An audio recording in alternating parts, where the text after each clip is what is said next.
Good afternoon. Good afternoon. Welcome to our study. You people who are following online, you're very lucky. You can see the text. Here we're a little bit not quite there, but nevertheless, I'm going to be reading through the text, so I don't think anybody's going to miss out. And at this point, we're kind of familiar with it all. So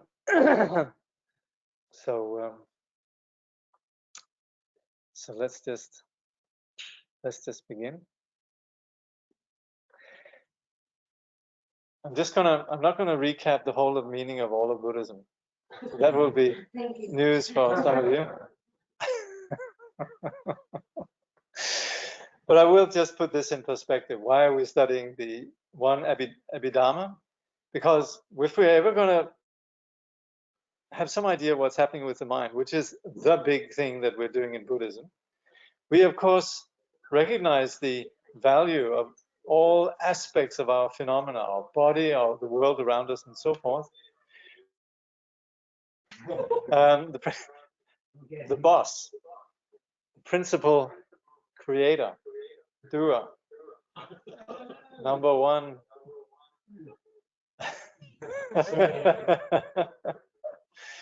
Is the mind. So we're looking at how this mind is operative and really basic to all our perceptions. And by the way, you are following online. If you're wondering what the giggling is all about, it's the fact that my voice is being echoed here with about a quarter of a second delay. But I think we've fixed it. Okay, good. And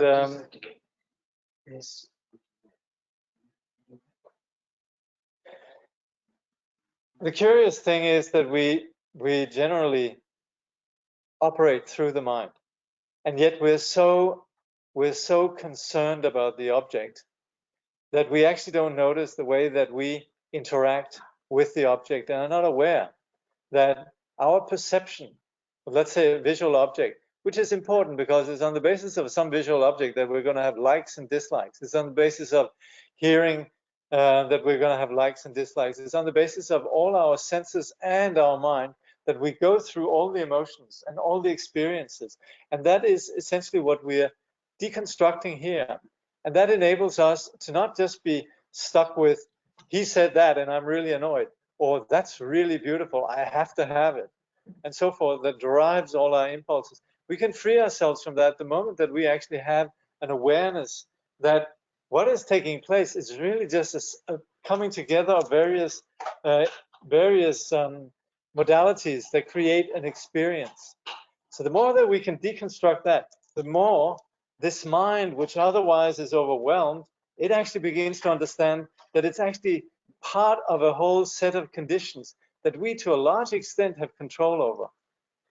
And that's where this present study is heading. And of course, all we do in the entire Buddhist teaching is we seek to free the mind from its self-imprisonment. We're seeking to setting the mind free. We might not want to be free. We might have like, damn, if I want to be free, I want this to happen. So, and that's where we get ourselves into these agitated moods, that we actually fail to realize that the way that we're constructing ourselves is going to be very damaging for ourselves now and also in the future. We're setting ourselves up for a lot of pain. And we might be so addicted to the present pain that we sort of fail actually to recognize.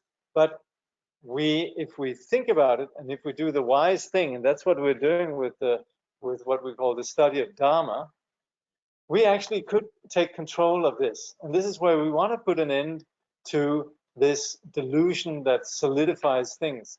So every time we do something in the Buddhist context, we're adding a perspective. We're going out of, you could say, tunneling in and fixating. We are basically, and to use the vocab of Steven, we're we're getting out of this fixing or this sort of fixation. And that's where everything we do in the Dharma effectively achieves that. So, so studying the 18 dhatus is studying the 6 senses. We're studying the 5 senses and also the mind. We're studying how these are actually processed in terms of, you could say, the interaction between the subject and the object. We have, for example, the eye, then we have what we see, and then we have a consciousness that generates white wall, red pillar, etc. So that's where we operate with experience that is in fact constructed on the basis of these conditions coming together. Somebody might say, well, that's like obvious. But the thing is, the more we actually hone in on recognizing this, the more actually we begin to understand how this perception is organized, and we can actually be free of it. To a large extent, for example, we have some perception of hearing something.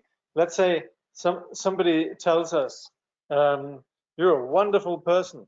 And on the basis of that, we might just say, hey, gosh, I'm a wonderful person, you know, and all of that.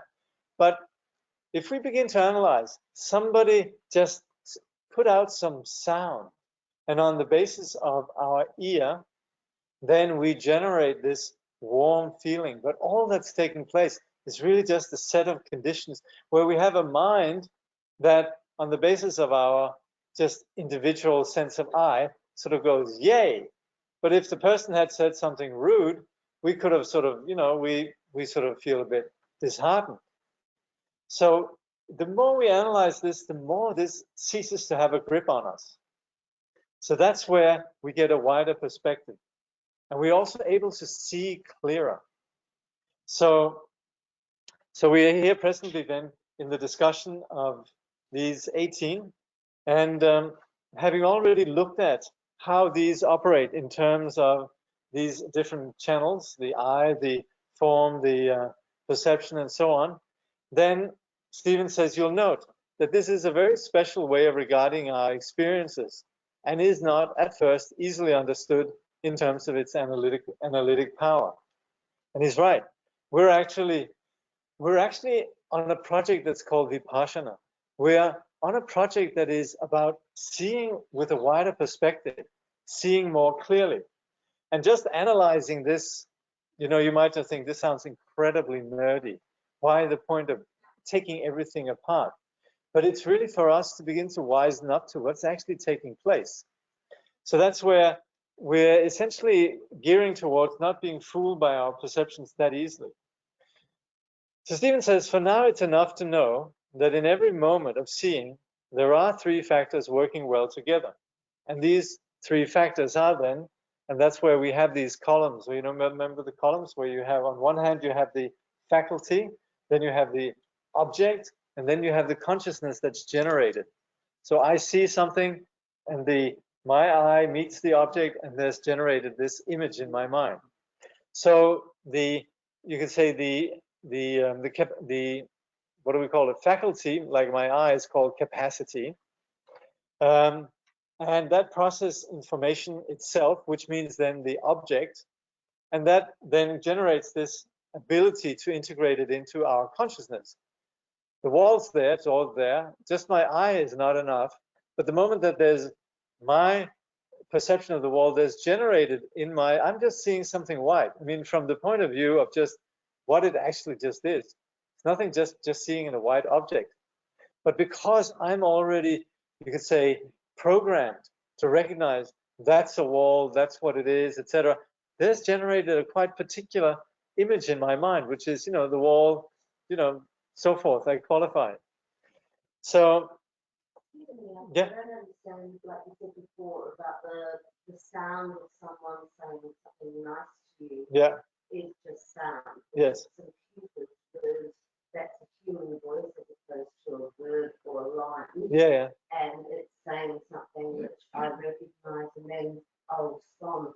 Yeah. So yeah. It's not just, I mean, bring it down to its lowest common denominator is sound, but there's all these perceptions that come in. So that's, I'm not quite sure. Think about it.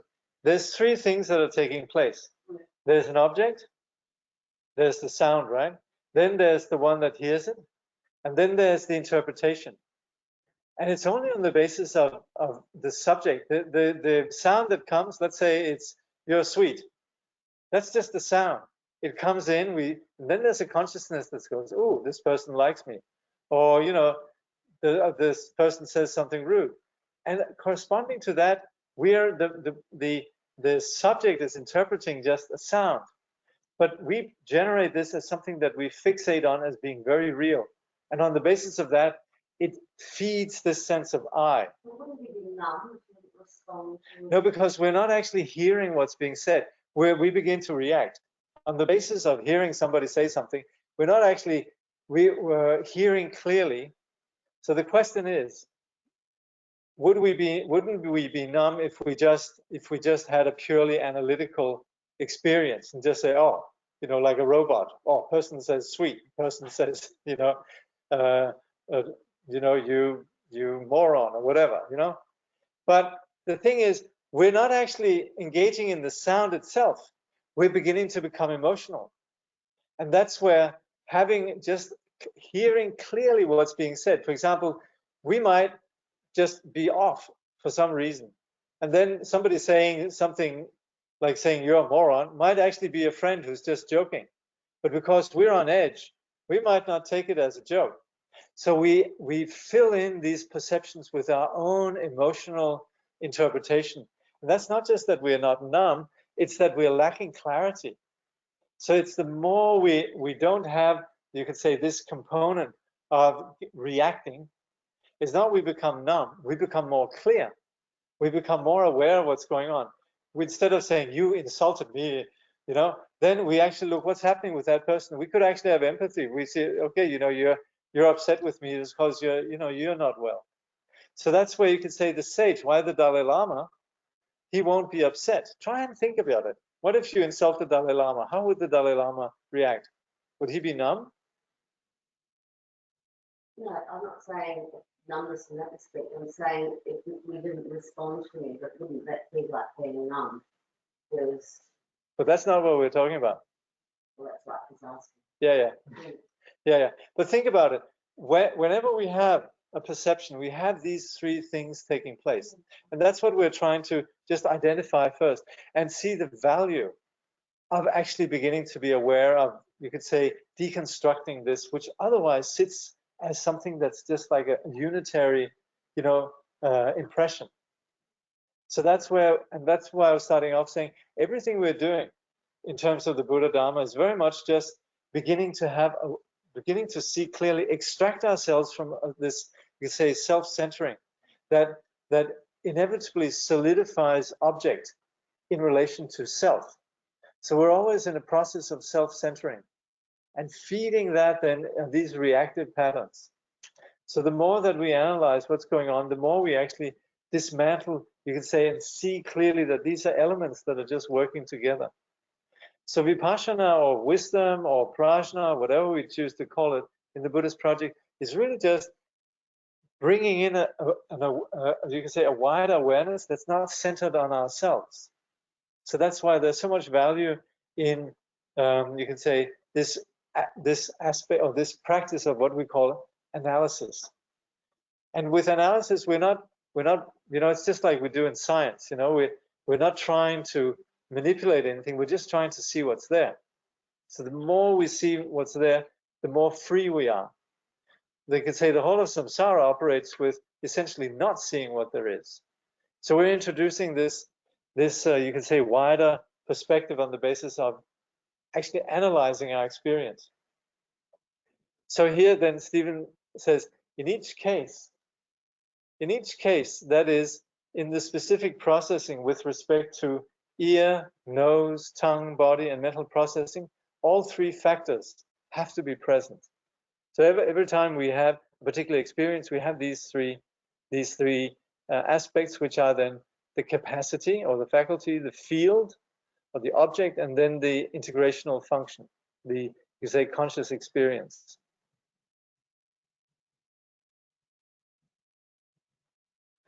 So then there's a question, okay? Is column 3 of the dhatus the first 6 consciousnesses? If yes, how does the 7th consciousness come into play here? Okay, so you have the yeah, that's right. You basically here, this is just the 6th consciousness. That's right. So when you have basically 18, yeah, dhatu 18, that is then the 6th consciousness. But it's on the basis of that we then have the what we would call the nyunyi, or the afflicted mind, which is then the self that goes, I like, I don't like, and basically that's where the affliction takes place. And so that's where we have what we call the kleshas, then all the likes and dislikes and so on. But we'll get to that. For the time being, we're just mapping basically, you could say, the landscape of perception. So then it says, we are that streaming. The name given to these various moments that follow one after another, one by one, is a stream. We are that stream. So also what we do in Abhidharma is that we notice that everything that's taking place, everything that appears as a solid experience, is in fact just moments of perception. So we have continually, moment by moment, the experience of one particular consciousness. You might right now hear what I'm saying, but at the same time, you're also seeing where you are. So there is, you might think, well, that's all. Well, we talked about this last time. This, what's the word again? Synthesis? Synesthesia. That we think we're seeing all of these things together, but it's actually consciousness, which is flipping back and forth. You're hearing, and then you're seeing, hearing, seeing. And all of that is taking place within moments of consciousness. So there is these continual moments that we link up to what we then essentially experience as a stream of experience.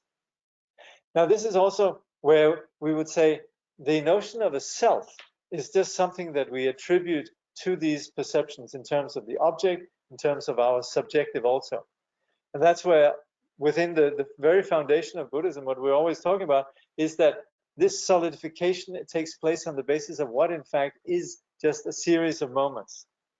And we'd always have this sort of example that we would say, if you have a mala, you'd say every moment is like one bead. But of course it all looks like, like one solid, thing. It's a bit also like we have a firebrand. So we twirl some incense around, or a firebrand, and we make a circle, and it looks as if it's a solid circle. But in fact, it's just lots of little moments. So this is a perspective we bring in when it comes to analysis. So Steven says, we are that stream.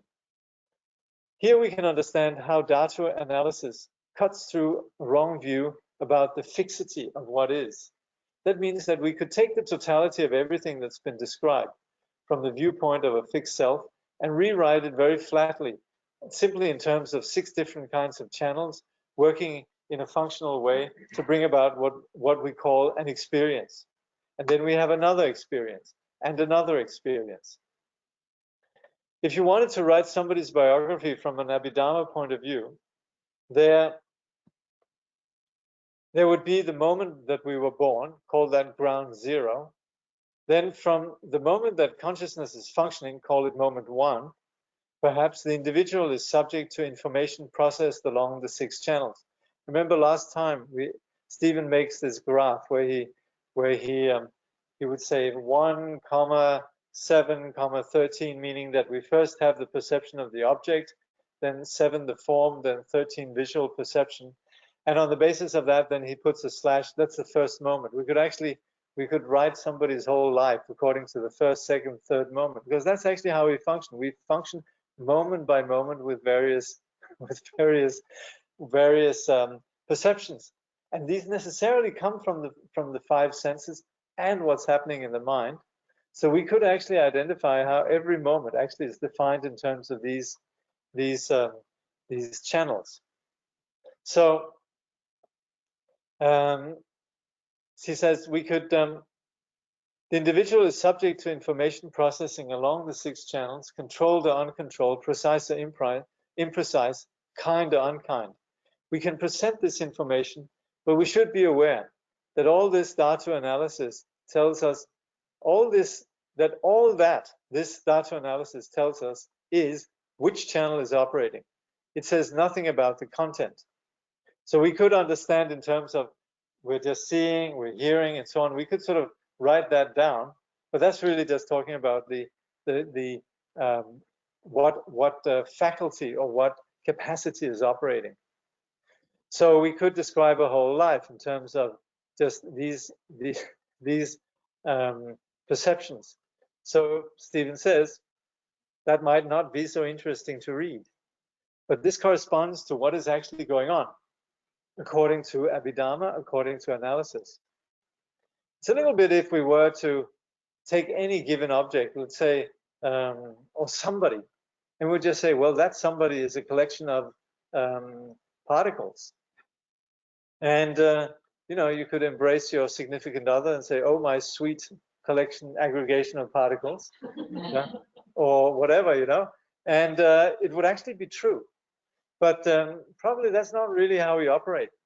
But essentially what we're just doing here is beginning to get down, just like we would do in physics, we're beginning to get down to what actually is the reality of these things that generate all these images and you could say in ways that we engage. So Steven continues, it's not the case that we can't make generalizations from having just this flat list about the quality and flexibility of the individual. We can, obviously, but to give an example, for most individuals, one moment of sensory experience, that is to say the firing of any of the 5 channels, is followed by many more moments of non-sensory based firings. So what Steven is saying, we have one perception. What comes after that is then a series of reflections. So I see a wall, which is really just something that's generated on the basis of looking. But then there might be a series of reflections about that wall. So that's where it makes a series of reflections that then belong to you can say column 3. Should we try to hook it up with this? And the people in the room can see. Just try to put that into the HDMI port. Thanks.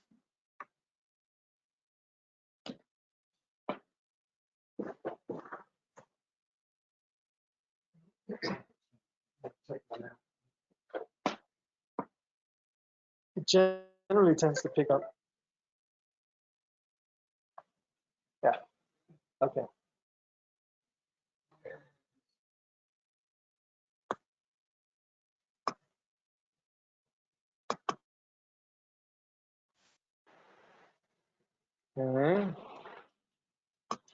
We good? Great. All right. So, like Steven was last time, he was making these charts really in terms of what happens moment by moment. So we have first a moment of seeing, but then we have the reflections that come by.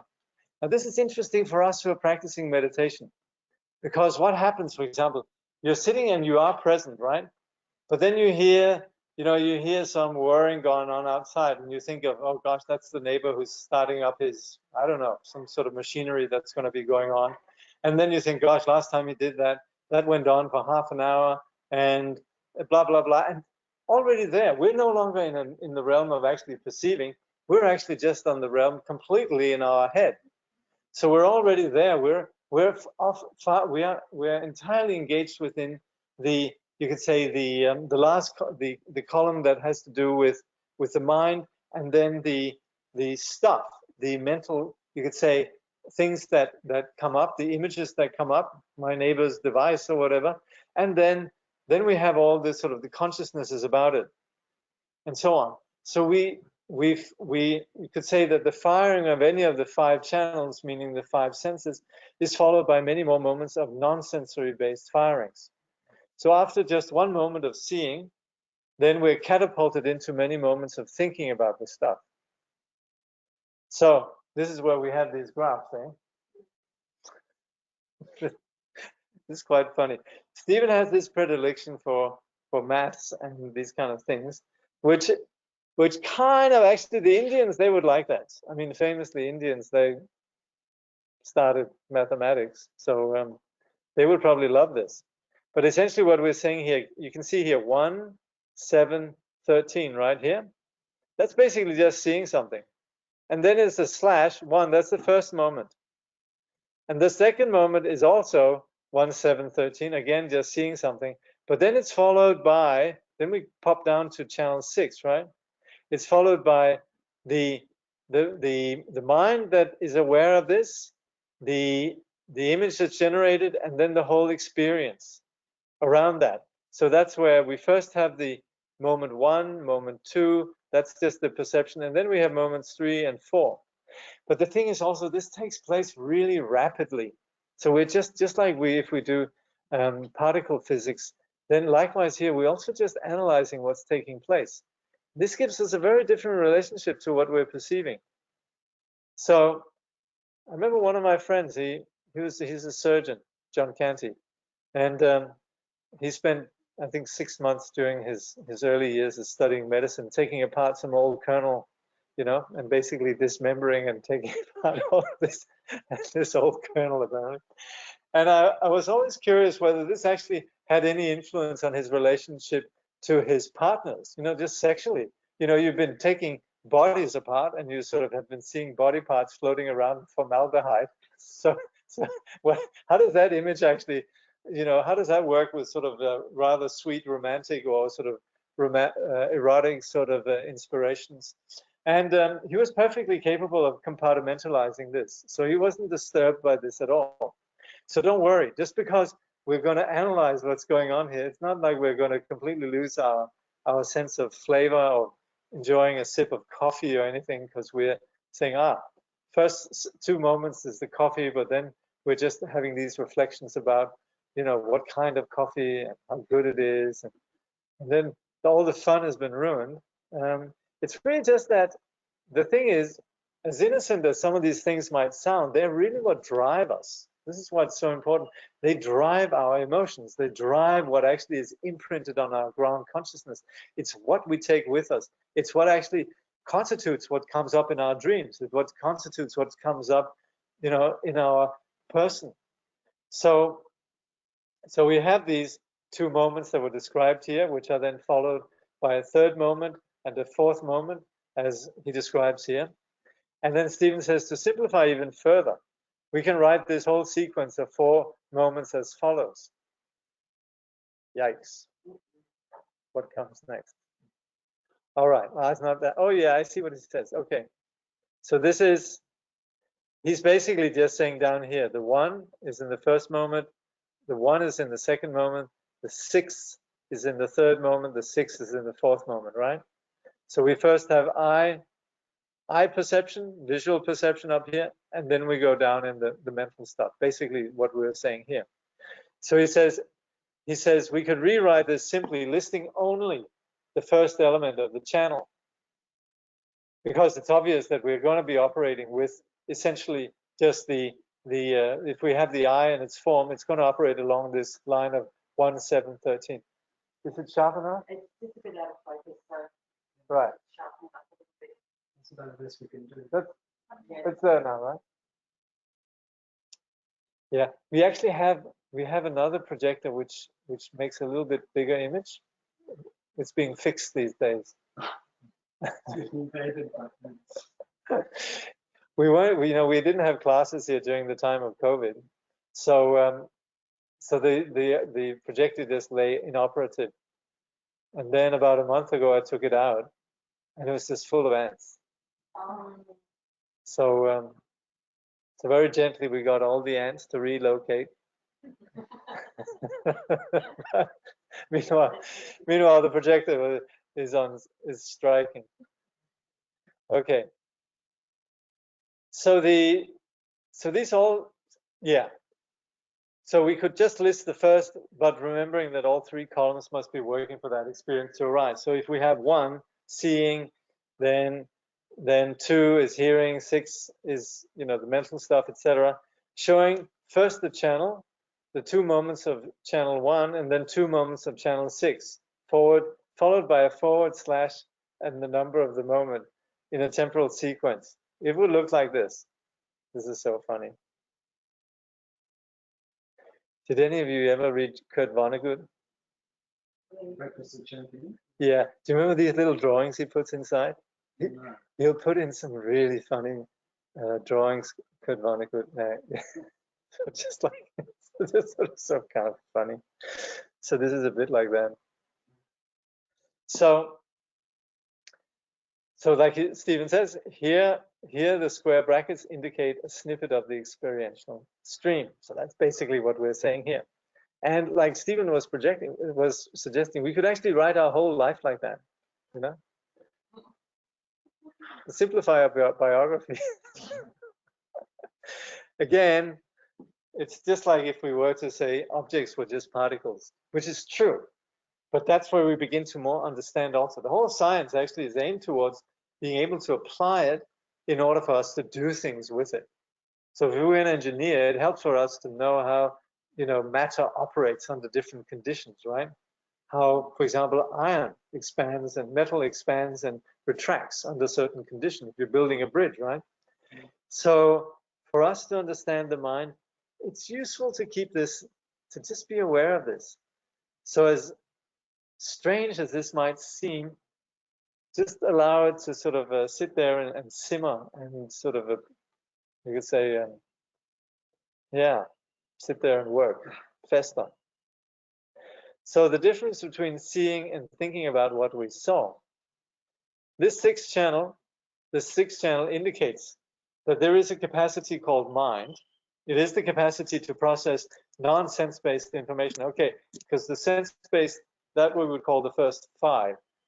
And then the sixth one, mind, is not sense-based. Yeah? That's also why we in our culture, we talk about the sixth sense as being something, you know, mysterious and otherly, you know. So there is the capacity to integrate this into a full experience. We can think, we can have fantasies, we can feel, and we can reflect that. So we have yet to explore the context of channel 6. So far, we're simply talking about what channel is firing. And so the exercise we just performed was simply and precisely to see if, in our own experience, we can know the difference between channels 1 and 5 on the one hand and channel 6 on the other. Well, this we can do, you know. Difference between hearing the rain and then thinking about when it rained on our holiday last time. So the Abhidharma analysis of experience suggests that we can know the difference between directly perceiving something sense-based, directly seeing, hearing, smelling, tasting, or touching, and thinking about what we saw, heard, smelled, tasted, or touched. One way to facilitate awareness of our differentiated experiences is by employing the practice of shamatha. So this is what we do when we meditate. When we're meditating, we're discontinuing our ordinary practice of just drifting. We're actually being present. We're being focused. And that's why, you know, all the hype around meditation, you know, initially, you know, when we had TM and stuff, with, you know, you're only using 10% of your brain capacity, and if you can meditate, you can really concentrate fabulously and so on. So there's that. But it's also that we actually begin to inhabit the mind. We actually begin to be present. We begin to know what's going on in the mind. That's actually even more important than just sort of, you could say, having that sort of mechanistic, you could say, result-driven approach. So that's where shamatha literally just means mindfulness. It means to be present, not drifting mindlessly. So Steven continues, for a fast-moving mind that is easily distracted, it is difficult to be aware of the subtle differences between the 5 sense-based channels and channel 6. Those differences are there, but they're not usually accessible to us at the level of experience. Simply just because we're not really present, we're distracted, we're drifting. So that's where the moment that we have some shamatha, that we're inhabiting the mind, we begin to become aware how we're actually changing channels. So this, of course, this is where he gives the analogy of the film. It says an analogy from film is that the practice of shamatha involves slowing down the rate, the number of frames per second. at which the film is projected. It helps us tune in to a specific frame of the streaming movie. Noting such differences in experience is the goal, and slowing down facilitates that. Well, it's not the goal of enlightenment, but it's the goal of what we're doing right now, is to begin to become aware of how our experience is constituted by all these little moments. So Stephen says, manas and vijnana. Yes. Yeah. Just with that analogy with the projector, if shamatha is slowing it down, then what's vipassana in that? It's actually beginning to understand what it is. So we might think there's something happening up there, you know. In fact, it's just frames that are being projected on the wall. Like if I'm watching The Shining, right, and I'm sitting there getting completely freaked out, and it's because I'm not realizing it's really just projection. So the moment that somebody were to slow down the projector, and I would see clunk, clunk, clunk, I would sort of go, oh, it's just a movie. And that insight that it's actually not, it's really just projection. It's not, I wouldn't get caught up in the same degree. I have a wider perspective then. It's not that I don't see it, but I'm less entangled in it. I have a wider perspective. I'm seeing more clearly, and that's vipassana. So you could say the accuracy of our optics, that's the shamatha component. The vipassana is where it enables us to see you could say the object clearer. We're no longer sort of being held by it. This is a good thing. Basically it means that we're not deceived, we're not fooled. Right now it might sound incredibly nerdy and so on, but it actually translates into wisdom. It translates into not being deceived. So manas and vijnana. One may wonder about the difference between manas, meaning mind, mind as a capacity, dhatu 6 in column 1. So that just means number 6, yeah. So that just means the actual, you could say, faculty of the mind, and then vijnana, which is mind as the integrative function, column. Then that's the third column, where you then have the dhatus 13 to 18. I'm glad now you have it. It's still a bit blurry, isn't it? Okay, but it's basically what we would want to investigate here is the difference between 6 and then 18. The Abhidharmikas felt it necessary to address these distinctions regarding the working of mind.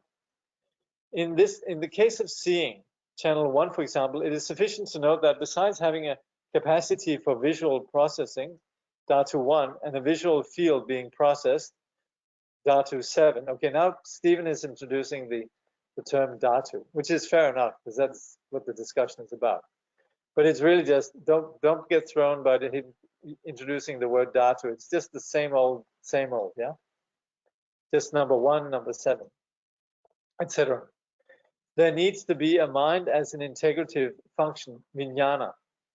So I see the object and I generate an image in my mind, and that's number 13 in the case of seeing, right? In that sense, then, mind refers to the 6 possible channel-specific integrative functions. Okay? In the case of channel 6, that is non-sense-based experiences. It's not about us perceiving something from the outside. It might be, you know, I might say mom, or I might say brother, or whatever it might be, and there we generate something that's not being perceived with the senses, but it's very vivid, very clear. So that on the basis of that, there needs to be an integrative function called manu vijnana, mental integrative functioning, dhatu 18. And that's fair enough. There's me thinking about my mom, but then there's the whole story that goes with it. So that's where something is being generated more than just the sheer mental, you could say, input or perception. They differentiate 2 senses of mind. Mind as the capacity to process non-sense-based experiences, and mind as the integrative functioning. So these two, we can see they're different, just having purely a mental perception, just like we would see a wall. But then you can say the narrative and the reaction and the way that we integrate this in terms of the sense that, oh, mom or dad or brother, whatever. So Steven says, in sum, this so-called dhatu analysis classifies all 75 factors of experience into 18 dhatus, a threefold hexamodal model. All right. So we looked early on, we looked at these 75, and we're not going to go into it, but just to sort of put them into perspective. It's then again basically what's happening when we have these various relationships to our perceptions, how the mind interacts, and particularly then, and this is where we have these the states of mind that come from it. That's why we talk about the mental factors. It might be that we're upset. It might be that we want something. And then we begin to have all these more sort of abstract relationships in terms of, you could say, we could sometimes have the experience, for example, of not perceiving anything, or we could have particular psychological conditions, or also things that are real, but they don't necessarily belong to any of these, you could say, perceptions, for example, life, or birth, or decay, or impermanence. These are also real factors in terms of what we experience. So this is just to remind you, there's sort of a bigger picture associated with all of this. So anyway, presently we're just operating within these dhatus. So that's this what he calls the threefold hexamodal model. The tuning of perception.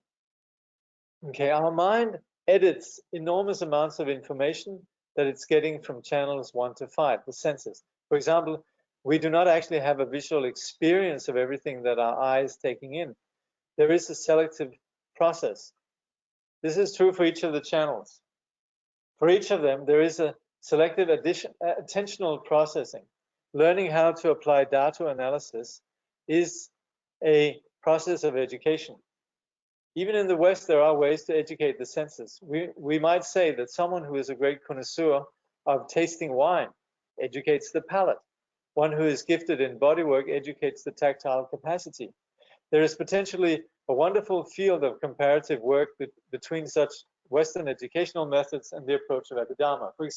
For instance, according to Gestalt psychology, the primary way in which the perceptual field to be experienced is structured in terms of foreground and background.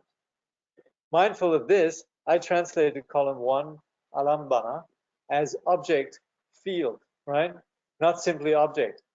So I'm perceiving, let's say I look at the wall over there, but it's more than just wall because there's so much else in that. Any given object, of course, is not just an object, but it's a field. It's us actually engaging with something that is appearing, but there's a lot to it. So the way that we then choose to construct our perception is then what becomes our experience. But that's actually selective. We're selecting what to notice, you know? We have this all the time, you know? It's quite funny how we choose to what we see, right? So there's some, you know, if we're like, it could be somebody who's looking for something, you know. We might be completely feeling like we're clean, but then somebody's noticing that, you know, there's a hair sticking out, or maybe we've put some clothing on wrong or something, and nobody would notice except that one person who has that selective capacity to just notice there's one thing that's not there.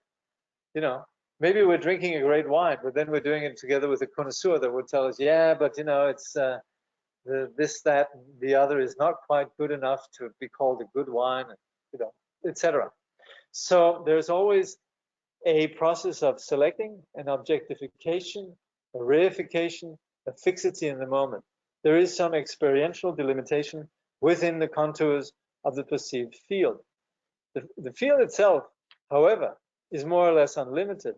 This we know, right? We look at the carpet, but we also know You know, you could go in there and we could basically tunnel down endlessly into that. It'd be very interesting.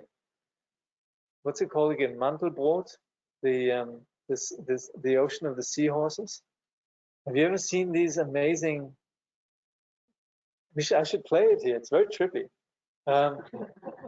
It's that you actually go into the structures that sort of lie at sort of at a more subtle level that are just incredible. You can imagine, you can keep traveling, right? I mean, we all know if you go into the microcosm, it's infinite, it's incredible, right? So if we could travel, just like we could travel into space, we can also travel into the microcosm of phenomena. And you know, what would we see? Can you imagine? You'd go into the carpet, that's just the surface. Then you enter into it, and then you go further and further and further. Very trippy. Anyway, so Steven says, we learn to objectify our experiences. In fact, experience can be understood as an objectification process. The developmental psychologist Jean Piaget has shown that the stages of developing as a child consist in part in the child being able to distinguish different aspects of the visual field and then retrieve them. Yeah? So the kid is seeing one thing, we're seeing different, you know, because we've been educated, you know, conditioned particular ways and so on. But the kid also has something. So that's where, as we mature, then we have different ways of retrieving, you could say, objects in the sense of identifying them. In fact, a healthy, you know, it's like we look at a cow, right? And there was a very sweet collection of kids' poems that was published when I was in my teenage years. And it was called The Cow Has Four Corners. And you can't blame the kid to say, yeah, a cow has four corners. You know, it's sort of a square structure, right? Very sweet. So there's all these kind of poems that basically came from the perspective of kids, you know? Anyway, in fact, a healthy functioning sense of self seems to have something to do with educating our ability to negotiate differences at the level of perceptual fields. From the viewpoint of the Abhidharma, such an educational process can be understood as the exercise of Channel 6, the capacity to reflect and remember our previous sense-based experiences. So we've seen a cow, and then we initially just think a cow is just a big cardboard box with four corners. But then we begin to have relationships with cows, and we're told all sorts of things about cows, and we sort of develop a very complex picture. And that's all just happening within the mind. We're still seeing the same object, the same old cow. If we willfully want to remember something, we might have an idea of what that something was, and then somehow we try to retrieve it. So that's what we do all the time. We try to retrieve information. You know, what was it again? This so and so. What was this person's name? You know, there's a lot of that going on. Anyway, we have it in there, right? Somehow it filed away. Okay, do a little bit more. The nature of contact. It is rather straightforward how the contact between the three columns works with regards to channel 1 to 5, but the nature of this contact, so that's where we have 1, 7, 13, right? That's kind of obvious, eye, form, visual perception. But the 6, 12, and 18, you know, the mind, the stuff, and the consciousness, that's more difficult to understand. Contact seems a bit mysterious. A mild way of putting it is that it's terribly subtle and quick, and we don't notice it. And that is, again, the nature of the whole undertaking here is that this is happening incredibly quickly. So at the level of experience, according to this schema, we do not have access to this moment of contact. What we do have access to, as an example, is a moment of seeing. And for that to occur, there has to have been contact between dhatus 1, 7, and 13. These three factors, however, are not amenable to being experienced. Because we actually jumble it all together. Dhatu analysis only accounts for what is necessary for our experience to occur. So we're talking about dhatu analysis just tells us what needs to be there. Of course, we have a very rich and incredibly sort of, you could say, highly developed interpretation of that data. It's not like in sports event where we can do an instant replay and slow it down for one moment of seeing to be able to see, there's the eye, it hit the visual field, and here comes the integrative ability into the goal. Or the same thing, actually, like we were saying before with the frames, if we slow down the film. Okay. Any questions? Yes, Damien? So I'm just curious about, is it possible to have a direct perception of consciousness? That's what we would say a sage has that. Direct perceptions happen when we slow the mind down in the sense that we see clearer. So that's where we would say sages, the meditators, begin to have these extraordinary capacities. Now, these are not necessarily always linked up to enlightenment, but they are linked up to tremendous capacity. So we would say somebody who's very, you could say, present and has honed the skill through meditation is able to identify moments much more clearly. And that's where we then could have, you could say, moments of understanding these individual dhatus. But actually, the Theravadins are much better than the Mahayanists. See, the Theravadins are very much into these jhanas, doing these incredible, you could say, incredible meditations where they actually go into this deep quieting of the mind that can last for a very long time.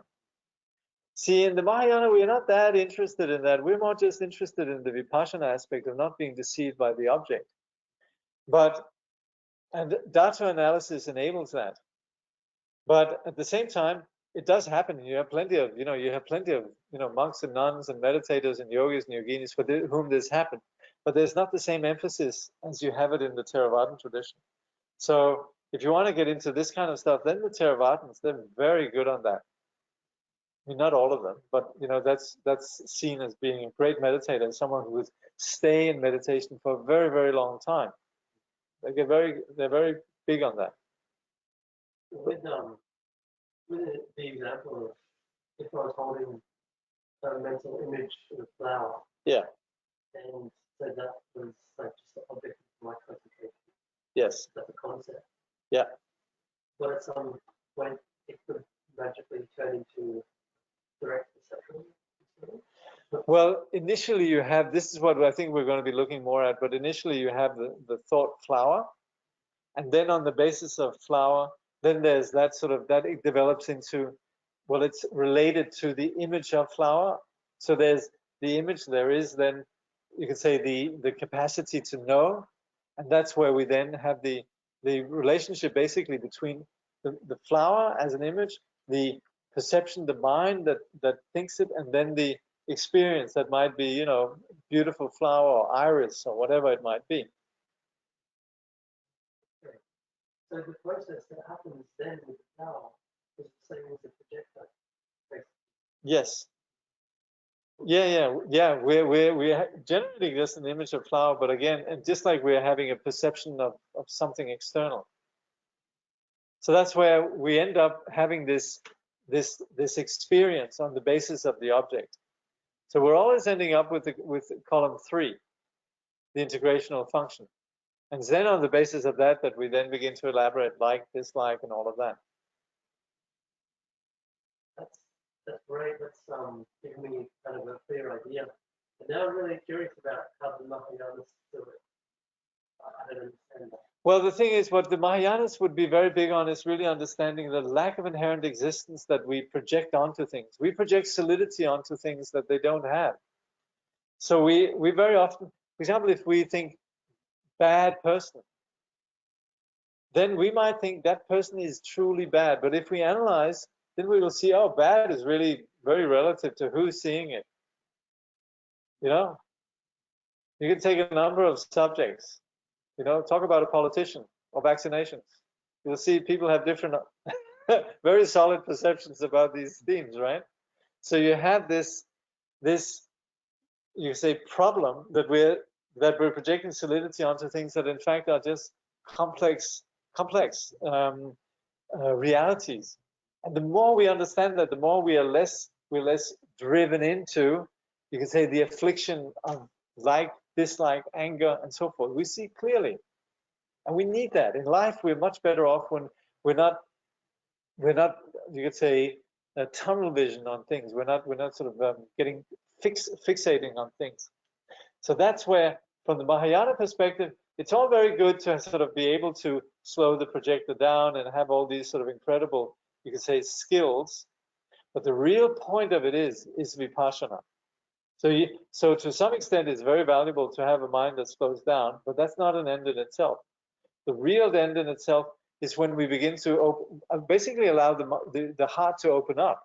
Because what happens when we close down, like, dislike, and anger, attachment, and all of that, is we're basically just closing our heart in on a one solid way of, you could say, fixating on things, and we fail to see the larger picture. So vipassana is extraordinary in that actually begins to us to see more, and that also means our heart is less caught up in all these things that makes it close down. So that's why we would say wisdom and compassion, they come together. The more you see, the softer you become. That's also why the sage is not some sort of hard-hearted person that's like, I'm out of here, you know, the rest of you, I don't care. The sage is somebody who's soft. Yeah, that's why these two things go together.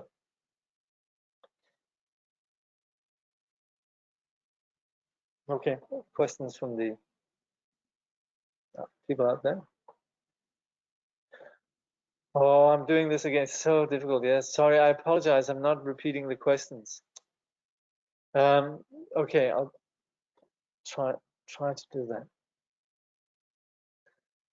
So when you say we are deceived by the object, does that refer to making the object solidifying? Yes. Well, yes, particularly it takes place in column 3. Once on the basis of the, let's say, a visual perception, then we have a like and dislike. So that's where the solidifying takes place in column 3, basically. Yeah.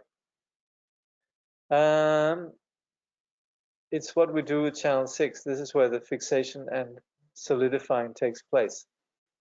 Yes, these are, yeah, but then also there's a similar process taking place there, where you could say the non-sensory perception, as he calls it, which is just the thought, also goes through these columns of the field, and also ends up with you could say, a conscious interpretation, which is then column 3. The integrative function. The process is shown in a linear sequence, as in changing channel. Simultaneous layers of processing are possible or illusionary. They're illusionary. We think that we are operating with this, again, this synesthesia, that we're both hearing and seeing at the same time. But it's really just that there's nothing that's simultaneous, but they're back and forth very quickly. You know, these moments that we're talking about in the Abhidharma, we talk about moments as being subdivided into, like, a moment in the Abhidharma. This is kind of funny, you know, but a moment is defined as if you have 64 dry leaves and you drive a spike through it, the time it takes for the spike to penetrate one of those 64 leaves, that's what we call a moment. So it's a micro moment. You know, it's like, I mean, we do the same thing with time, yeah? So if you look at sports channels, you know, they sometimes have these sports where you see incredible, hundreds of seconds or whatever, you know, they're just sort of zipping by on the one hand, you know. So yeah, so that's just, we're processing very quickly, basically. But again, that constitutes a stream. And this is then what we begin to solidify as an actual reality. That's where the component of, you could say, dismantling the apparent solidity comes into it. And that's where we begin to develop, you could say, the vipassana. Yeah. We see, okay, so the question is, how does the subconscious mind tie into this? Well, essentially what we could say, the memories that we have stored, they all are based on various kinds of experiences we've had in the past, right? So they exist within our mind, but not as just a neutral set of data. They're filtrated, or you could say interpreted, by our personal sort of likes and dislikes. So once we have, let's say, a perception of a visual kind, then we also develop a like and a dislike, you know?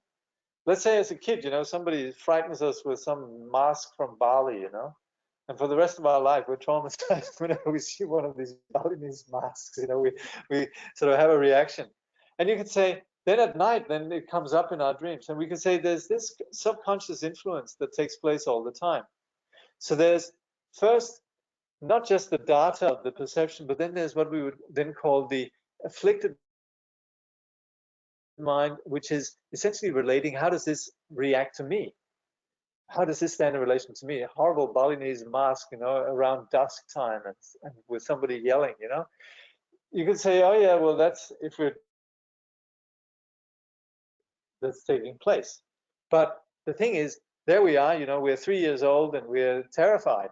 And so there's that is sort of like understanding that in terms of a really toxic or frightening experience. So this is what somebody was asking about that. That's what we call then the afflicted mind. Is it past memories? Yeah, well, it's just the mind that likes and dislikes. But what then happens is this sits on our consciousness, the ground of our consciousness, and that is then where the memories are.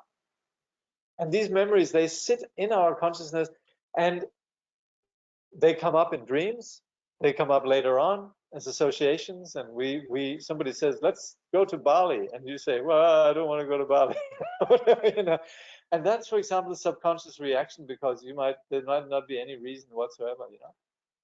So all of these, according to Buddhist psychology, then we talk about layers of consciousness, and what we're talking about here is really just the first layer, the 6 senses, including the thoughts. But then we have the 7th, which is how it relates to me. That's the afflicted one. And then we have what we call the storehouse consciousness, which is then the basic, you could say, ground of our being. And that's why we have the memories. And that we carry from, you know, moment to moment, hour to hour, day to day, and lifetime to lifetime. And that's why we see that is what essentially creates our world. So yes, so the subconscious mind in that sense is, you could say, the ground where all of these things are layered. Would that be the same as Alaya? That's the Alaya, yeah. Alaya Vijnana.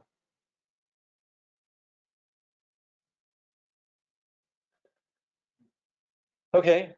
Okay, that's it. That was the easy part. Yeah, okay. Yes.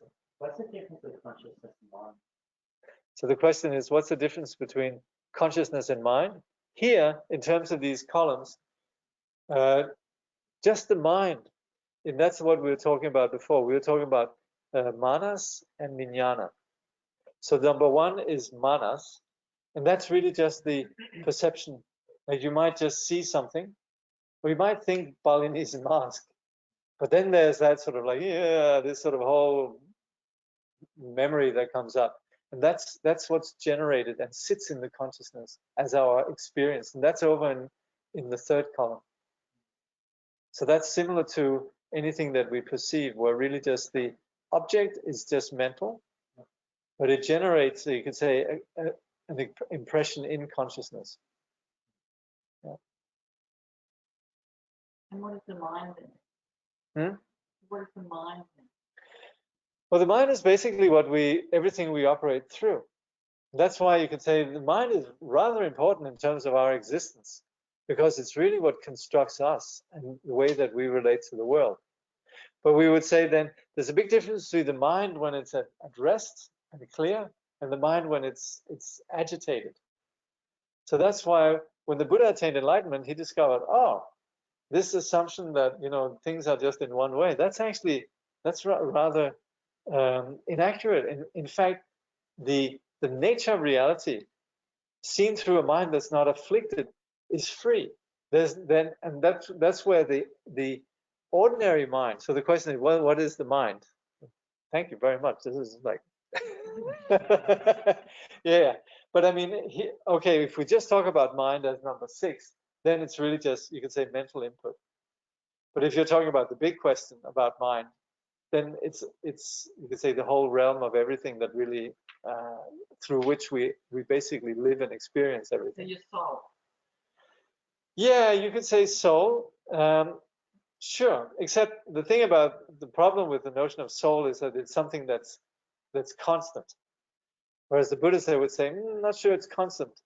There's rather many, many different moments, and they can be so many different things. So that's where it gets interesting. Okay. All right. So, did I remember to? I always hold on.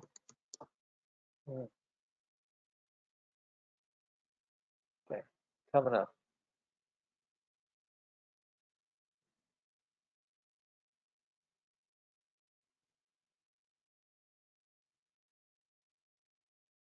All right. By this merit, may all attain omniscience, may defeat the enemy wrongdoing. From the stormy waves of birth, old age, sickness, and death, from the ocean of samsara, may all beings be free. May bodhicitta, precious and sublime, arise where it has not yet come to be, and where it has arisen, may it never fail, but grow and flourish evermore and more. Okay. So we'll take a 2-minute break. The concept of soul is constant. Huh?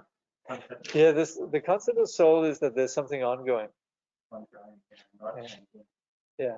Not Which is changing. fair enough. I mean, you'd obviously think that it was, but that's the deceptive. That's where it gets tricky, because if we actually look, this so-called soul is actually made up of many, many different things, and it changes. So that's where it gets a bit tricky. Yes, so we projected that. Okay, so Have you ever installed the driver? Yeah, that's what I'm going to check it. You can install the driver. Yeah. I think you can probably take it with you home now.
Okay. The question is, what about these states of mind? Are they, you know, what about them? These conditions of samadhi, jhanas. And there's a story about a famous siddha called Saraha, and he was living with a woman, and she says, I'm going to cook you some, I'm going to make you a meal with yogurt and radishes. And as they were about to have their lunch or whatever, he went into deep samadhi, and he was there for 12 years in deep samadhi. And then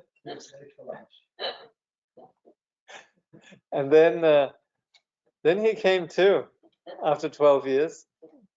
Very, very nice woman. You have to give her that to stick around. And then the first thing he says when he comes out, where are the radishes? And then she says, if after 12 years of meditating, you're still stuck with the concept of radishes, what's the point? And that single line of actually putting him on the spot, that actually was his enlightenment. I read the radishes. Well, just realizing how failed this project of just meditating. Yeah, well, If you're still, after all those years of meditating, still hung up on your concepts, yeah. what's the point? So that actually snapped him out of his, you could say, meditation addiction. So that's where you need more than just meditation. You need vipassana, you need insight. And that's where the meditation is not just going into some rarefied zone, you know. It can be helpful in terms of snapping out of the ordinary way that we're caught up. But there has to be the component of vipassana, there has to be the prajna that basically dismantles our concepts. Otherwise, it's just like numbing ourselves for some time. So that's where meditation needs to be more than just going into some particular zone. Yeah. But the partner is the key to their father tradition as well. Yeah. Of course. Yeah. So it's not as if there's something wrong in what they're doing. It's different emphasis. Yeah. So they also have vipassana, of course. But in the Mahayana, the vipassana, we would say, in Theravada tradition, there's still not exactly the Theravada. I wouldn't be able to say what the Theravada tradition actually does. But from the Mahayana perspective, we would say, as long as we're still objectifying objects, like Saraha and his radishes, as long as we're still stuck with the notion of self, then as much as we might have an insight into you could say that things aren't exactly the way they appear, if we still have some subtle reference points, we still have basically the seed of the self. We still have the seed of samsara and suffering. And that's where the Mahayana, they emphasize this understanding of shunyata, that you can't grasp anything. And that's why we would say when the Buddha first taught this, some of the students actually had heart attacks. This is actually introducing groundlessness. But at the same time, it's not necessarily something that we would say we have to fear as such. It's just that we have to acknowledge that the nature of our reality is that we can't grasp it. I mean, some of us who've gone through life, right, we find out that we can't really grasp things. So it's not that mysterious, but it pertains right down to a very subtle level. And that's why there's a difference between, you could say, the ways that we understand reality. So that's why in the Mahayana, there's certainly an emphasis on shamatha, but very much an emphasis on what we would call mahavipassana, the understanding of emptiness or shunyata. Okay. Meditation, people. Please have a seat. So just a little bit about what we do here in terms of the practice of meditation is then the practice of enabling us to begin to have a direct, full, complete understanding of essentially what rules us, which is the mind.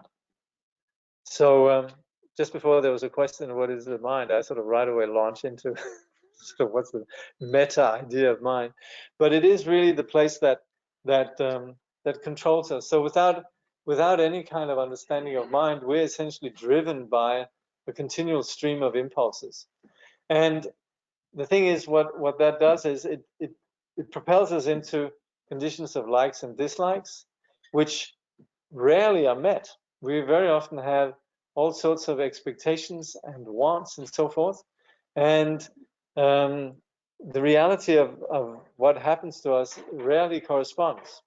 So as long as we're stuck with the mind that still operates with attachment and aversion, we're essentially just operating from the point of view of censoring our reality. We're not actually at home in our reality. We're not accepting our reality. So that's where us beginning to be aware of where that, you could say, censorship, that choosiness takes place, and what's the premise of it, which is essentially subscribing to a notion of self, which, if we look, actually doesn't exist. And if we look at how our life unfolds, the more we're caught up on a self, the more our heart closes, and the more we find ourselves essentially unable to relate to the world outside of just this self-centering. And that's where love fails. That's where our heart closes down, and that's where we essentially fail to relate in a bigger way to the world. So that's where we suffer. And so the Buddha very compassionately didn't do like a philosopher would say, which is, well, this is the nature of reality.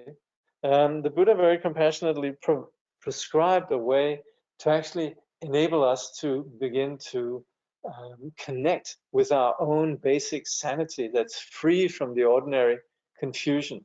And that's what we do with the practice of meditation. Practice of meditation is not really introducing anything new to the mind, but it's allowing ourselves to begin to settle into being properly present in our mind. And that's what we call shamatha, calm abiding.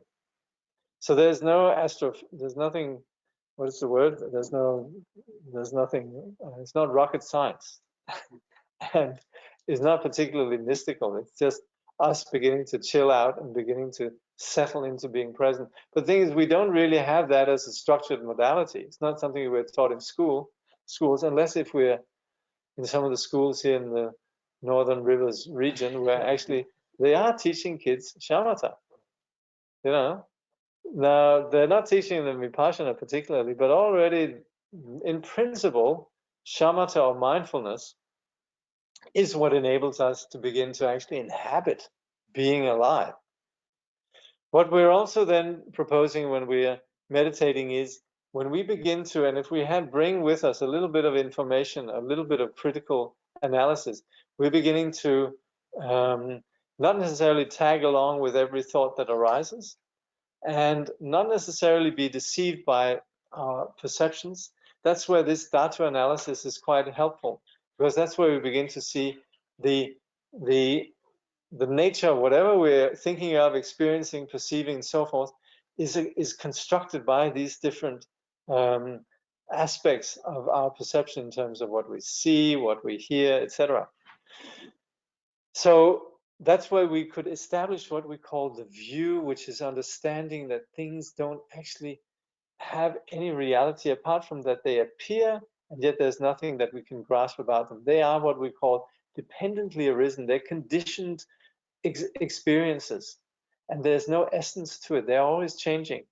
What we then do is fixate on moments of these perceptions, and on the basis of that we develop how they relate to me, and on the basis of that we consolidate further the sense of I, and more we can consolidate this sense of like and dislike. So that's where, to open up, we actually need to have not just the mind that's calm, but also the mind that doesn't fixate. And that's where we are entering into vipassana, the moment that we're not fixating. So we need to, when we're practicing meditation, on one hand, we're providing this non-distraction, mindfulness, but we're also training ourselves in not grasping or not fixating. And that's where the subtle aspect of the meditation is, not just to be present, but also as thoughts arise, as the ordinary narratives arise, as the ordinary thoughts arise, that we don't actually fixate on them. And that's where there's the component of, you could say, a wider perspective begins to emerge. That's what we call vipassana. And the beauty of that is we're not prescribing anything that we should see, but we're just begin to see the world without this overlay of our projections and fixations, etc. So that's where you say, why would a sage be beautiful? Well, it's because the sage is someone who's not caught up in this judgmental mind. The sage sustains an open heart, an open relationship with the world. And that's the value of the practice of shamatha and vipassana combined. So this is me, as always, sort of starting all over from square one, but that's, again, the technique itself that we're employing here is sustaining mindfulness on the basis of coming back to the breath and introducing the component of vipassana on the basis of not fixating on the thoughts as they arise. So that's why it's quite helpful to sit, because to be mindful really requires that we know what's going on in our mind. We're not distracted. So we provide the context of sitting. And then in terms of the posture and so on, it's, I would say, the shortcut to the right posture is just look at the Buddha, the statues. But other than that, it really is being aware of keeping a straight spine. And we can easily sit, it's fine to sit on a chair, but the straight spine is quite helpful. Taking the shoulders back, the chin in, the hands in the lap or on the knees, and relaxing the jaw, breathing through the mouth or breathing through the nostrils, lowering the gaze. This constitutes basically the aspect of the body. The aspect of then, the next aspect is the aspect of the breath, which is the object of our mindfulness. So that's where, as we're meditating, what keeps us here is something that's non-conceptual. It's not philosophy. It's not a particular state of mind that we're waiting to happen. It's something as boring and as ordinary as just coming back to our breath. But this is what grounds us and actually beginning to inhabit our existence. So as much as it doesn't feed our ordinary craving for entertainment, etc., it is what actually enables us to, as the Zen people say, notice how the grass grows or listen to the rain. We begin to actually, we might not be fed sort of all these entertainments and things, but it actually enables us to connect with our reality. And having that grounding then, which we achieve through awareness of the breath, then we train in just remaining, you could say, aware of the breath as something we refer back to. And at that time, when thoughts arise, familiar, usual, pedestrian, domestic, ordinary thoughts, or extraordinarily traumatic memories, or whatever it might be, we relate to that as what they actually are. Thoughts that are arising in this present moment. We might think, I'm having a memory of the past. Yes, but they're actually taking place in the present moment. So as much as we think that happened in the past, it's actually not happening in the past. The past is no longer there. It's happening right now. But we're having a present moment of interpreting that in a particular way, and that colors these memories, so that they're not actually, you could say, reflecting reality as such. They're just thoughts that are arising. So as what we do is we acknowledge them. We're not into judging them or taking any particular side for or against, but we just acknowledge that thoughts are arising and we come back to the breath. So it's not like we have a brilliant strategy on how to handle the mind, but we're just essentially seeing it for thoughts for what they are, and we just come back to the breath, just as a reference point, just to actually anchor us in being present. And that's where we then, with the practice of mindfulness, we sustain this attention to the breath. And that's where we ordinarily, when we sit, we're drifting, we actually sustain this presence. And as thoughts arise, we acknowledge them, and we do what Jakob refers to as touch and go. We acknowledge them, but then we don't get absorbed by them. So that's where we have this condition of non-distraction, which enables us to not become, you could say, entangled and absorbed in thoughts the way they ordinarily are. So that's the basis of it. And in terms of the technique with regards to the breath, is when we're breathing, we're essentially watching the breath as it exits from our nostril, and then and that's where we pay attention. We're aware of the breath as it exits our nostrils. We're also hearing the rain. We're having perceptions of various kinds, sure, but at the same time, this is really where we direct, you could say, our attention. So we're not blocking out anything, but we're just basically focused on the breath gently. And then we just relax. And we would say when we have the in-breath, then we just allow for a moment of relaxing, having a gap, and then again, awareness of the out-breath. The out-breath, because that is what connects us to the other. It is what connects us to space. It's what enables our heart to remain open towards the world around us. So out-breath is important. So that's why we focus on the out-breath particularly. And so then, while we're doing that, then thoughts arise. And that's where we simply just label whatever thoughts arise as what they are, just saying that's a thought. And we don't particularly engage in analysis or sustaining the thoughts or whatever. This is helpful. It's not demonizing thoughts or wanting to get rid of thoughts, but it's really just for us to begin to discover that we could actually just be present without necessarily being absorbed and entangled in thoughts. Just doing this in short moments. Here we're doing it, you know, in here we're doing it for in conjunction with this practice of recollecting the Buddha. We do it for 35 minutes, sitting, walking, and sitting. But it's something that we could also do just throughout the everyday life, that in our life and our experience, just have just a moment where we're just sitting and actually just being present without necessarily getting absorbed in thoughts. It's quite radical. It's not particularly trippy, and it's not particularly intended on sort of creating a mystical experience, but it is what enables us to begin to connect with reality and actually open our heart up to, you could say, the participating in the world with that in a non-judgmental way. And this is then, again, the basis for really what we call wisdom and compassion, seeing and also not closing down. So that's what we're doing. And we do this in conjunction with first then the practice here, which is very, you could say, very much chanted in the spirit of bhakti, very much devotional, invoking the Buddha. So this is according to Jamgon Mipan, which is short practice of invoking the Buddha. Some will be familiar with this. If you're not familiar with it, just keep an open mind. It is very devotional in its language. Sometimes you could say if you're 8 years old and you hear a love song, you might think this is really sappy and revolting. But so you might be a very rational, you know, person who's sort of maybe not familiar with the language of bhakti and devotion and so on, but keep an open mind. And the bottom line really is, it's just to create an atmosphere that sort of takes us beyond the ordinary linear mind. So that's where the practices that you have in different Buddhist traditions that you could say come before practice of meditation is really to create sort of a wider perspective or a wider atmosphere, a greater atmosphere. One quick question. Do you recommend to have a cup of coffee before or after meditation?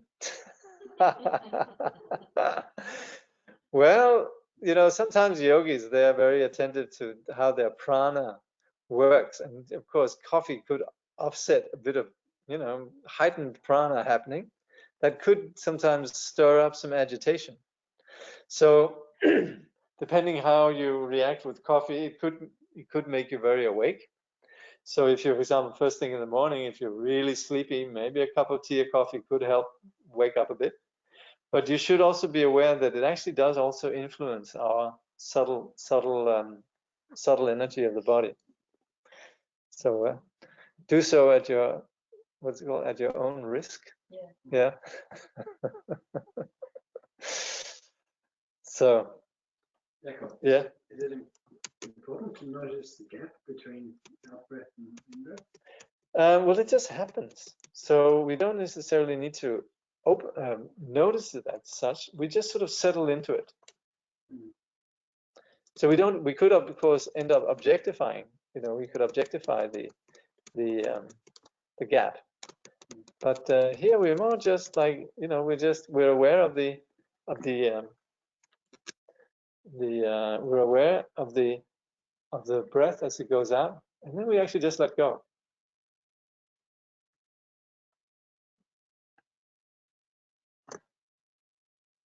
It's a little bit tricky when we begin to notice things, you know. Jigmeringpa in this text on Dzogchen practice, he says, the one who notices things is still the tight grip of the ego.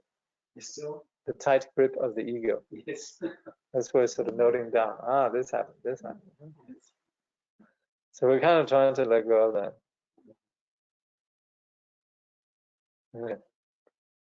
So you all have the text?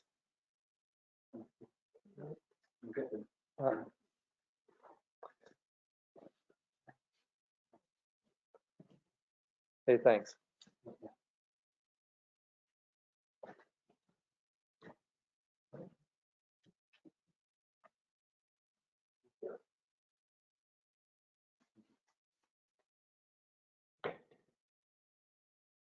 So we'll chant and then we'll sit for 15 minutes and I need to get something for that. And then we'll do 5 minutes of walking meditation. That's where those of you who are sitting on the edge there, if you could just put your cushions in, because then we'll walk around where there's not the carpet. I'm just gonna get something. What is this now? Not yet. Not yet. Not yet.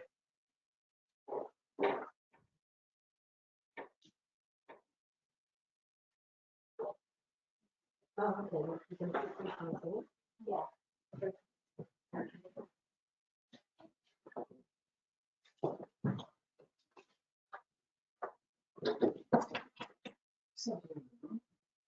What's that? Yes. No, no, son de Golgos. Yeah, yeah.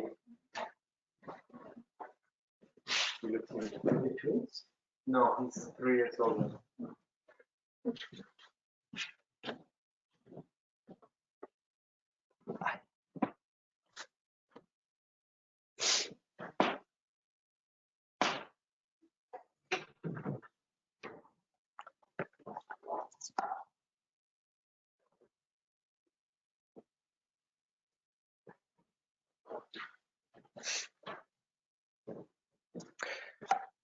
Okay.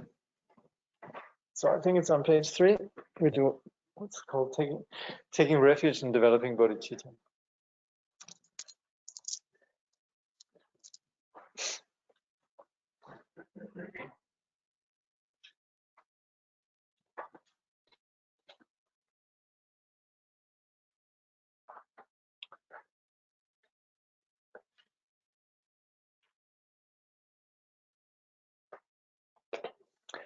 In the Buddha, the Dharma, and the Supreme Assembly, I take refuge until I attain enlightenment.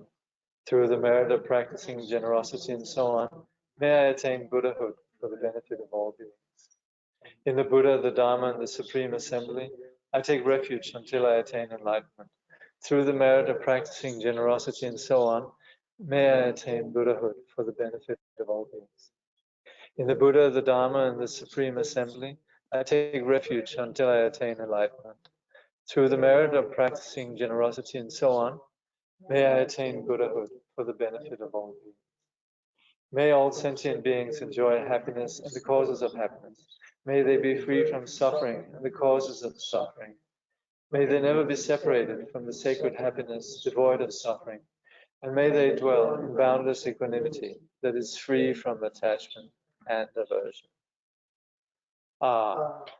As the union of unborn emptiness and the ceaseless appearances of interdependence, magically there appears before me in the sky, amidst vast clouds of offerings, on a jewel-lined throne and lotus sun and moon disk seats, the incomparable teacher, Lion of the Shakyas, his body the color of gold, adorned with major and minor marks, clad in the 3 Dharma robes, he sits in Vajra posture, his right hand gracefully poised in the earth-touching mudra, and his left hand in the gesture of meditation, holding an alms bowl full of nectar.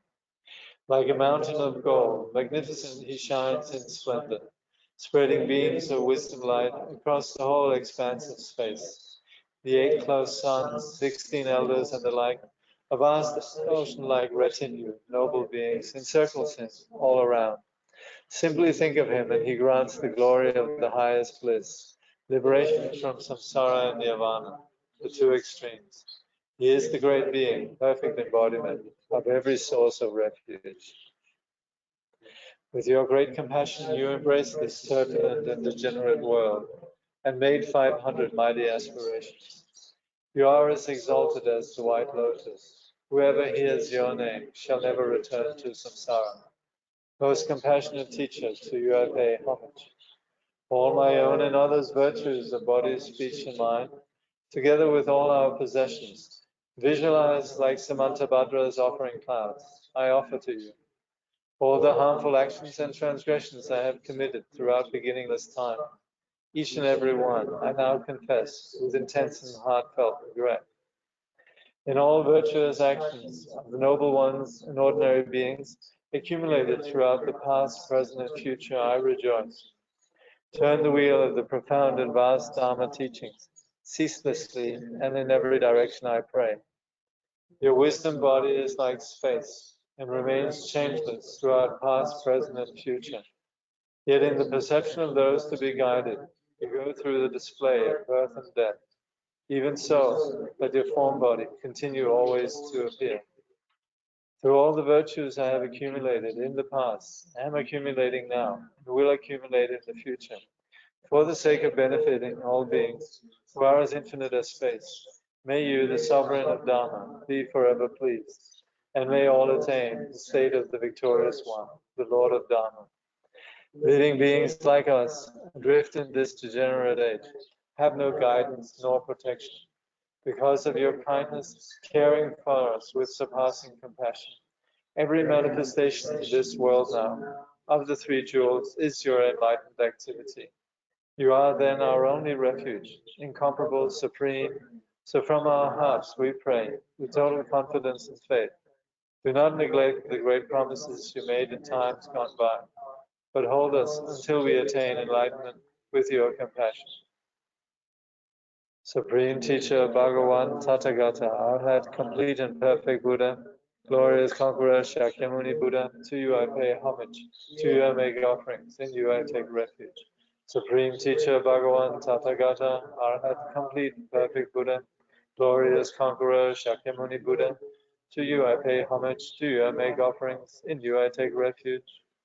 Supreme Teacher, Bhagavan, Tathagata, Arhat, complete and perfect Buddha, glorious Conqueror, Shakyamuni Buddha, to you I pay homage, to you I make offerings, in you I take refuge. Te yatao muni muni mahamunaya soha. Te yatao muni muni mahamunaya soha. Te yatao muni muni mahamunaya soha. Te yatao muni muni mahamunaya soha. Te yatao muni muni mahamunaya soha. Te yatao muni muni mahamunaya soha. Om muni muni mahamunaya soha. Om muni muni mahamunaya soha. Om muni muni mahamunaya soha. Om muni muni mahamunaya soha. Om muni muni mahamunaya soha.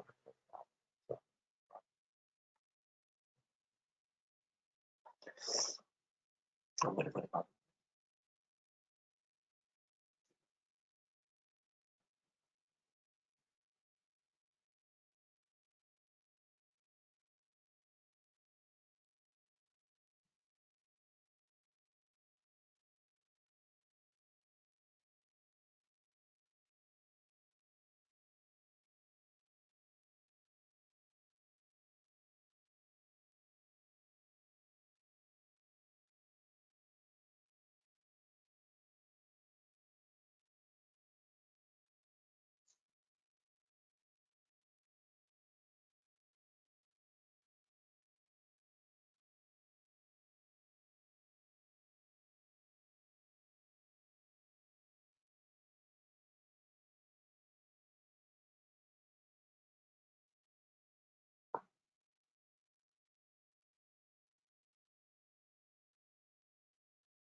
Oh, Muni Muni Maha Munaya Soha.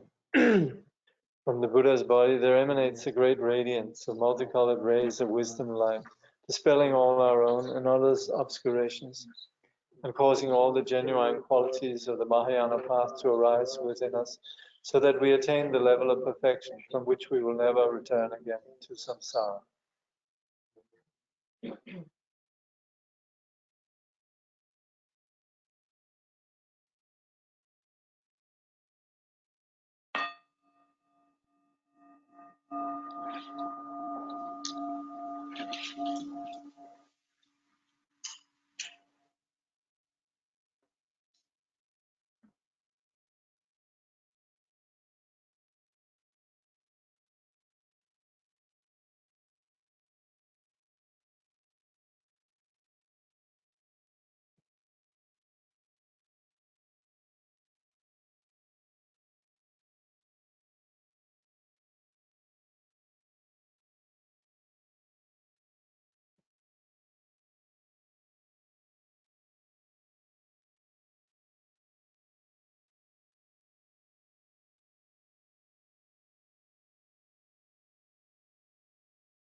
The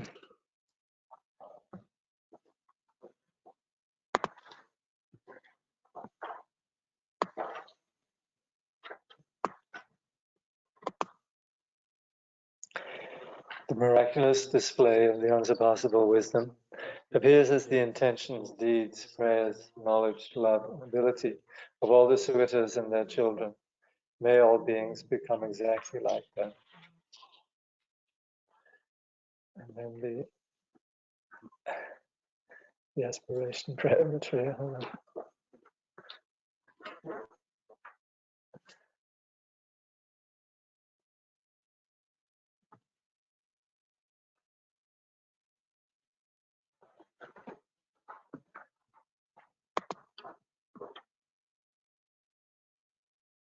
I prostrate to all the Buddhas and to the Bodhisattvas, endowed with the divine light, the sages, and to the Shavakas as well.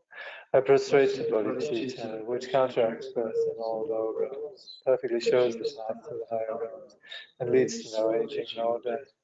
Whatever negative actions I have done, under the influence of an afflicted mind, in the presence of the Buddhas, I fully acknowledge them all.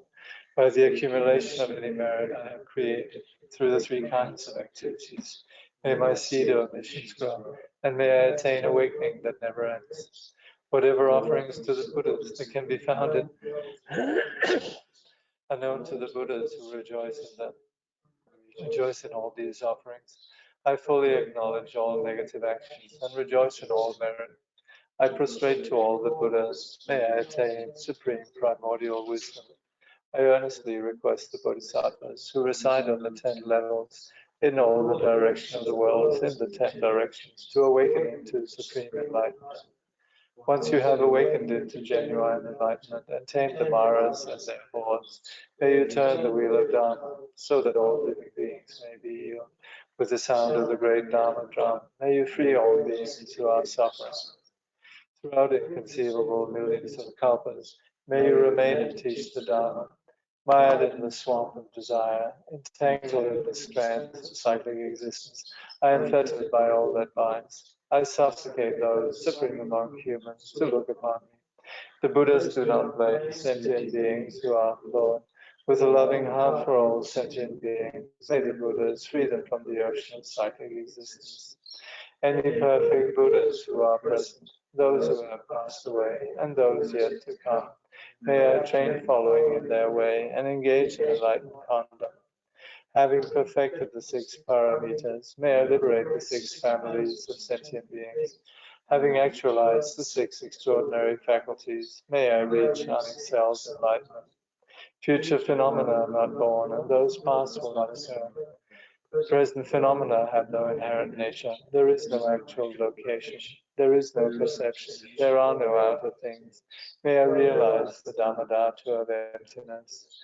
According to the Buddhas, the great sages, there are no truly existent sentient beings, no life force.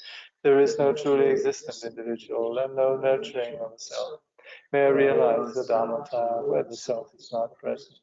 An entity such as grasping onto a self in mind is not present within any of the paramitas. To benefit all sentient beings, may I give with generosity, free of avarice. Since things do not exist as entities, may my wealth appear spontaneously. Since all things totally disintegrate, may I perfect the paramita of generosity.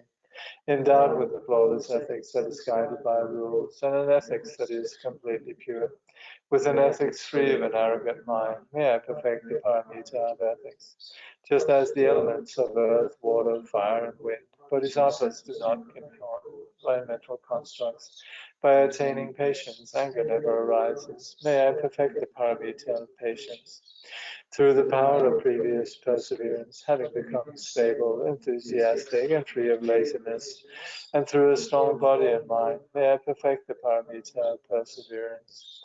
Through the samadhi where all is illusion-like, through the samadhi of the hero's stride, and through the samadhi that is like a vajra, may I perfect the paramita of meditative concentration. Through actualizing the three gates of full liberation, the equal nature of the three times, and the three types of knowing as well, may I perfect the paramita of prajna. Through persevering in a bodhisattva's practice, may I attain the kaya praised by all the Buddhas, the luminous kaya, the kaya blazing with majesty. Thus may my intention be fulfilled. May I be like the famed Maitreya, who engaged in such a practice, perfected the paramitas, and perfectly abides at the zenith of the 10th level. By this merit, may all attain omniscience, may defeat the enemy wrongdoing. From the stormy waves of birth, old age, sickness, and death, from the ocean of samsara, may all beings be free. May bodhicitta, precious and sublime, arise where it has not yet come to be, and where it has arisen, may it never fail, but grow and flourish ever more and more.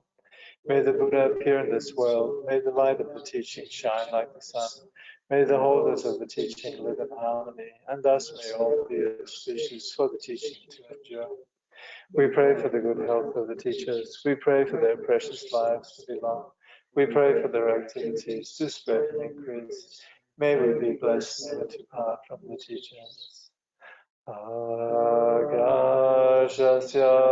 stiti avat yavacha jagataha stiti tavan mama stiti bhuyaha Jagadugani Nignata Akashasya Stiti Yavat Yavacha Jagataha Stiti Tavan Mama Stiti Bhuya Jagadugani Nignata Tavan mama stiti bhuya jagadugani nignata. Tavan mama stiti bhuya jagadugani nignata. As long as space remains, as long as the world remains, may I too remain to alleviate the sufferings of the world.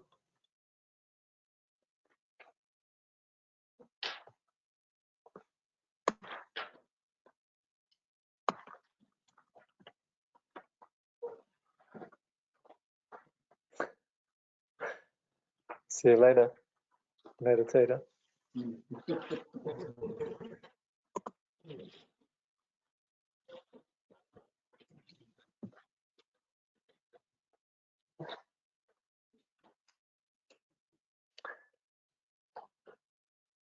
Later, potato.